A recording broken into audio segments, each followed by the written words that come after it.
नमस्कार दोस्तों, मैं हूं गौरव। चलिए देखते हैं दिल्ली की आज की सभी ताज़ा और बड़ी खबरें। रोजाना दिल्ली की बड़ी खबरों के लिए चैनल को सब्सक्राइब जरूर करें और इस वीडियो को लाइक जरूर करें, क्योंकि आपके लिए वीडियो बनाने में काफ़ी मेहनत करनी पड़ती है। कोरोना वैक्सीन लगवाने में पुरुषों से पीछे छूटी दिल्ली की महिलाएं, जाने कितने लाख का है अंतर। दिल्ली में कोरोना की दूसरी लहर कमजोर पड़ने के बीच महिलाओं की तुलना में संक्रमण को लेकर पुरुष अधिक सुरक्षित हो गए हैं। राजधानी में महिलाओं की तुलना में 12 लाख अधिक पुरुषों ने कोरोना वैक्सीन की डोज ले ली है। दिल्ली में अब तक जहां 42,30,000 पुरुषों को वैक्सीन लगी, वहीं वैक्सीन लगवाने के मामले में महिलाओं की संख्या सिर्फ 30,50,000 है। दिल्ली में अब तक एक दिन में सबसे अधिक 2,72,000 वैक्सीन लगी है। दिल्ली में लंबा होता जा रहा मानसून का इंतजार, अब जुलाई के पहले हफ्ते में भी चांस नहीं। साउथ वेस्ट मानसून के 15 जून को ही दिल्ली पहुंचने के आसार थे, लेकिन ठीक पहले मौसम के समीकरण बिगड़ गए। जिस मानसून ने महज 10 दिनों में 80% हिस्से को कवर कर लिया, वह अचानक दिल्ली से कुछ दूर रुक गया। मानसून की उत्तरी सीमा दिल्ली से कुछ ही दूर पर अलीगढ़ और मेरठ होकर गुजर रही है। मौसम विभाग के अनुसार अगले 7 दिनों तक मानसून के दिल्ली पहुंचने की संभावना नहीं है। वहीं स्काईमेट के अनुसार 5 जुलाई से पहले मानसून की उम्मीद दिल्ली में नहीं की जा सकती। शराब की लत पूरी करने के लिए कर दी ठेकेदार की हत्या, 3 नाबालिग हुए गिरफ्तार। दिल्ली के सुल्तानपुरी क्षेत्र में लूटपाट के दौरान 45 वर्षीय एक व्यक्ति की कथित तौर पर चाकू मारकर हत्या करने के मामले में 3 किशोरों को गिरफ्तार किया गया है। मृतक की पहचान नांगलोई निवासी रविंदर के रूप में हुई, जो एक औद्योगिक क्षेत्र में जूता फैक्ट्री में ठेकेदार था। पुलिस के द्वारा दी गई जानकारी में बताया गया कि रात को करीब 9:30 बजे रविंदर फोन पर बात कर रहा था, तभी 3 बच्चे पीछे से आए, उसकी गर्दन पकड़ ली, फोन छीना, बटुआ छीना और जब उसने विरोध किया तो उसके पेट में चाकू घोंप दिया। तीनों बच्चों ने इसलिए उसके साथ ऐसा किया ताकि उन्हें कुछ पैसे मिल सके और वह शराब पी सके। जब रविंदर ने विरोध किया तो उसकी चाकू मार मार कर हत्या कर दी गई। और बीते 24 घंटों के दौरान दिल्ली में क्या है कोरोना की स्थिति, आइए देखते हैं संक्षेप में। राजधानी दिल्ली में बीते 24 घंटों में 89 कोरोना मरीज मिले, वहीं 4 कोरोना मरीजों की मौत हुई। 285 लोग ठीक होकर अपने घर पहुंचे। वहीं संक्रमण दर 0.12% रही। स्वास्थ्य विभाग के मुताबिक कुल संक्रमितों की संख्या 14,33,934 हो गई। इनमें से 14,07,401 लोग ठीक हो चुके हैं। संक्रमण से अब तक कुल 24,965 मौतें हुई है। मृत्यु दर 1.74% है। फिलहाल 1568 एक्टिव मामले हैं। इनमें से अस्पतालों में 989 रोगी भर्ती है। और जुलाई के महीने से बच्चों को भी लगेगी जायडस कैडिला की वैक्सीन। कोरोना संकट के बीच देसी वैक्सीन कंपनी जायडस कैडिला से जुड़ी बड़ी खबर आई है। इस वैक्सीन का ट्रायल लगभग पूरा हो गया है और अगले कुछ महीनों में इसे बच्चों पर लगाया जाएगा। कोविड वर्किंग ग्रुप के चेयरमैन डॉक्टर NK अरोड़ा ने बताया कि वैक्सीन ट्रायल पूरा हो गया है। अब जुलाई के आखिरी में यहाँ फिर अगस्त में 12 से 18 साल के बच्चों को भी कोरोना वैक्सीन लगाई जाएगी। दिल्ली में कल से खुल जाएंगे बैंक्वेट हॉल और फिटनेस सेंटर। शादी समारोह में 50 लोगों को इजाजत। कोविड की संभावित तीसरी लहर के बीच देश की राजधानी दिल्ली में लॉकडाउन में छूट का दायरा सख्ती के साथ बढ़ा दिया गया है। दिल्ली में लगातार कम हो रही कोरोना संक्रमण को ध्यान में रखकर अनलॉक 5 में अब कोर्ट व घरों से बाहर निकलकर banquet hall, marriage hall, hotel में शादी करने की इजाज़त होगी। फिटनेस सेंटर, जिम और योगा सेंटर भी दिल्ली में आज से खुल जाएंगे। दिल्ली अंतिम यात्रा में अभी भी 20 से ज़्यादा लोग शामिल नहीं हो पाएंगे।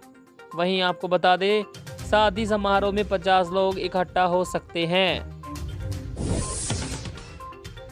दिल्ली सरकार ने कोरोना वैक्सीन को लेकर केंद्र सरकार को लिखा पत्र। राजधानी में युद्ध स्तर पर टीकाकरण अभियान चल रहा है। 5 दिनों में ही 7 लाख से ज़्यादा को वैक्सीन लग चुकी है। इनमें अधिकतर 18 से 44 आयु वर्ग के लोग हैं। इसी बीच दिल्ली सरकार ने जुलाई में 45 लाख कोविड वैक्सीन देने के लिए केंद्र सरकार को पत्र लिखा है। आम आदमी पार्टी विधायक आतिशी ने कहा कि इससे 1.5 लाख लोगों को रोजाना कोरोना वैक्सीन लगाई जा सकेगी। विशेषज्ञों का कहना है कि संभावित तीसरी लहर के खतरे को देखते हुए वैक्सीनेशन की गति काफ़ी अच्छी है। इसे लगातार बनाए रखने की ज़रूरत है। दिल्ली में 16 जनवरी को पहली वैक्सीन लगाई गई थी। अभी तक 36% आबादी को पहली खुराक लगाई जा चुकी है। ICMR की स्टडी में खुलासा, देर से आएगी कोरोना की तीसरी लहर। सरकार ने कहा, हम हैं पूरी तरह से तैयार।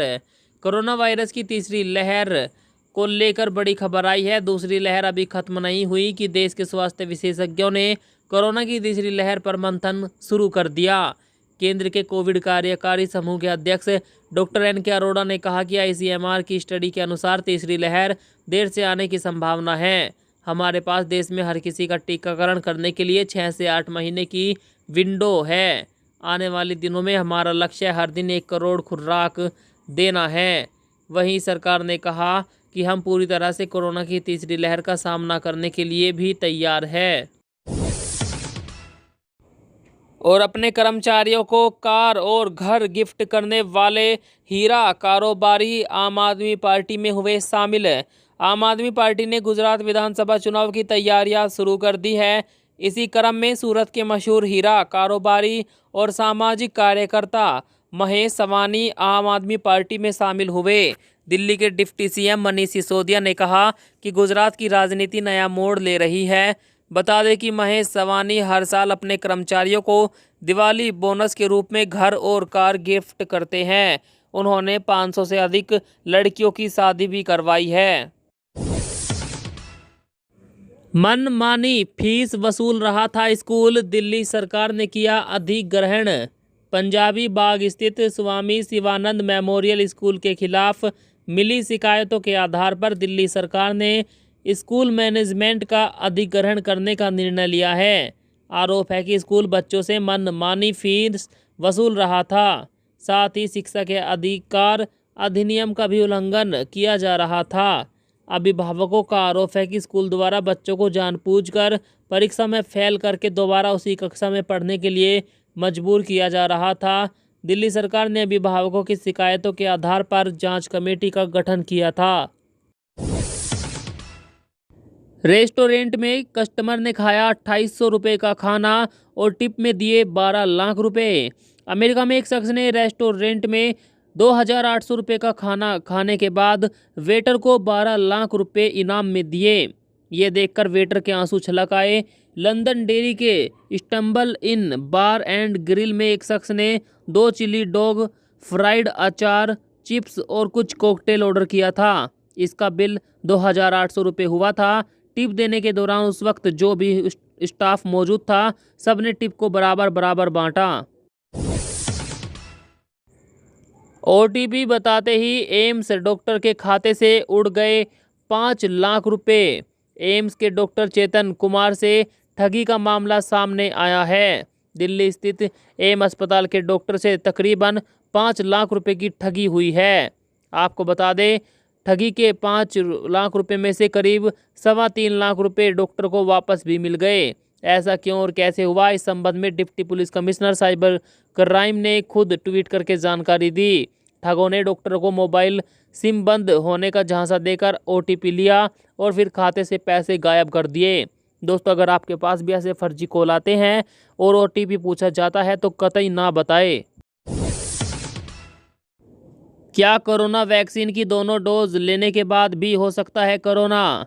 Indian council of medical research ICMR ने वैक्सीन के असर को लेकर ओडिशा में एक स्टडी की है। ये स्टडी मार्च से लेकर 10 जून तक हुई। इसमें पता चला कि सिर्फ 10% लोग वैक्सीन लेने के बाद संक्रमित हुए। महज 9.9% लोगों को हॉस्पिटल में भर्ती कराने की नौबत आई। इस दौरान सिर्फ एक हेल्थ वर्कर की मौत हुई। लगभग 64 लोगों में डायबिटीज़, उच्च रक्तचाप, हाइपोथायरिज्म और अस्थमा जैसी बीमारियां पहले से थी। अर्थव्यवस्था को पटरी पर लाने में जुटा रेलवे, तय किया बड़ा लक्ष्य। कोविड काल में रेलवे की आर्थिक स्थिति भी बेहतर नहीं है। आर्थिक रूप से पटरी से उतरी रेलवे को उबारने की योजना पर रेलवे काम कर रहा है। इसी कड़ी में खाली पड़े ज़मीन को कमर्शियल रूप से विकसित करने की मुहिम भी तेज हो गई है। रेल भूमि विकास प्राधिकरण ने महामारी के प्रभाव से उबरने के लिए 2000 करोड़ राजस्व सृजन का लक्ष्य रखा है, जो पिछले वित्त वर्ष के मुकाबले 352 करोड़ रुपए अधिक है। संजय राउत बोले, ईडी और सीबीआई करे अयोध्या भूमि विवाद की जांच। अयोध्या में भूमि विवाद मामले की जांच शिवसेना नेता संजय राउत ने ईडी और सीबीआई से करवाने की मांग की। राउत ने कहा, सत्ताधारी पार्टी केंद्रीय एजेंसियों का इस्तेमाल विपक्षी नेताओं को परेशान करने के लिए करती है। अयोध्या जमीन मामले की जांच भी इन एजेंसियों से कराई जानी चाहिए, लेकिन इस मामले में बीजेपी के नेता का नाम आने की वजह से उनसे पूछताछ तक नहीं हो रही है। भारत ने की अमेरिका की बराबरी, 32 करोड़ से ज़्यादा लोगों का हुआ टीकाकरण। देश में अब तक कोरोना के 32 करोड़ से ज़्यादा टीके लगाए जा चुके हैं। शाम 7 बजे तक यह संख्या 32 करोड़ 11 लाख हो गई। दुनिया में इससे ज़्यादा डोज चीन और अमेरिका में ही लगाए गए हैं। चीन अब तक 1 अरब से ज़्यादा डोज लगा चुका है, वहीं अमेरिका में भी 32 करोड़ डोज लगाए गए। केंद्रीय स्वास्थ्य मंत्रालय ने बताया कि शाम 7 बजे तक 58,10,000 से ज़्यादा लोगों को वैक्सीनेट किया गया।